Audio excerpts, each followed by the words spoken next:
सरोवर कहा। जब तुम्हारी ये जीवात्मा उस मान सरोवर में जाकर स्नान कर लेगी तो जन्म जन्मांतरों के तुम्हारे मैले पाप कर्म साफ हो जाएंगे। अरे यहाँ के पानी से तुम्हारे कर्मों की सफाई नहीं होने वाली।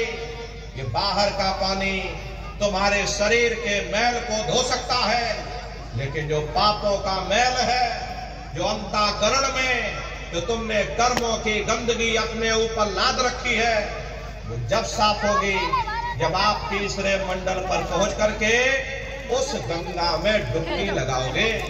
उसमें स्नान करने के भी है हंसन मिले हंसा हो जाई, मिले जो अमीय आहारा है।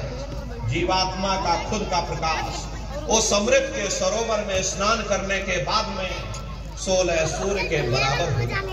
तो फिर यही जीवात्मा चौथे मंडल की आवाज को पकड़ करके चौथे मंडल की चढ़ाई करते हैं।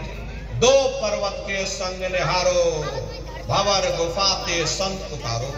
2 पर्वतों को पार करने के बाद में बड़ा सुंदर देश आता है, जिसे महात्माओं ने भंवर गुफा कहा। वहां के जो मालिक हैं वो सोहंग पुरुष है। वहां बंशी यानी मुरली की मधुर ध्वनियां सदा उस लोक में उच्चारण होती रहती। और सोहंग पुरुष का जो स्वरूप है वो दोपहर के सूर्य के समान महाप्रकाशवान स्वरूप है। अरे स्वरूप में अंतर है। पहले स्थान पर निरंजन भगवान का जो स्वरूप है वो ज्योतिष स्वरूप है।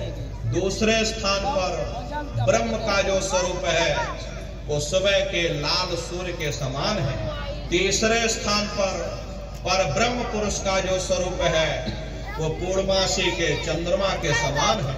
चौथे स्थान पर सोहंग पुरुष का जो स्वरूप है वो दोपहर के सूर्य के समान महाप्रकाशवान स्वरूप है। और वहां के धनी का दर्शन करने के बाद में ताके परे धाम सतनामा, बीन बजे सतलोक ठिकाना। सोहंग देश के ऊपर वो 5वां देश आता है, जिसे महात्माओं ने सचखंड देश कहा। वो सचखंड देश अजर अमर अविनाशी सदा एक रस रहने वाला देश है। वहाँ न काल है, न कर्म है, न दुख है, न संताप है, न पुण्य है, न पाप है। जो जीवात्माएं वहाँ पर पहुँच जाती हमेशा के लिए जन्म मरण के बंधनों से आजाद हो जाती। वहाँ के जो मालिक हैं वो सत्पुरुष भगवान हैं, जिनके रोम रोम में खरबों खरब सूरज चांद सितारे प्रकाश हो। वही हमारे आपके सच्चे मालिक हैं, वही हमारे आपके सच्चे पिता हैं। अरे हमको आपको वहीं से नीचे उतारा गया और फिर शब्द को पकड़ करके शब्द पौड़ी पर चढ़कर